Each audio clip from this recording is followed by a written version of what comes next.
Good morning, boss. Good morning talaga. Bakit pag ikaw yung may suot ng shirt ko, sobrang sexy? Kalma, ako lang to. Good morning.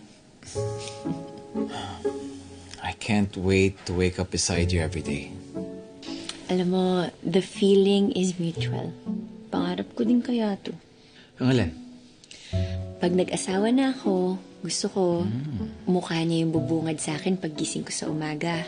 Gusto ko din, mukha niya rin yung huli ko nakikita bago ako matulog. Did I hear it right?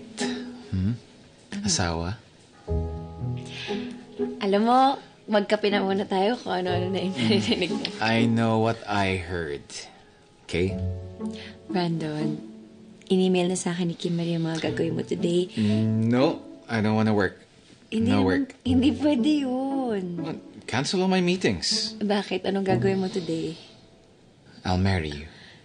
If you feel the same way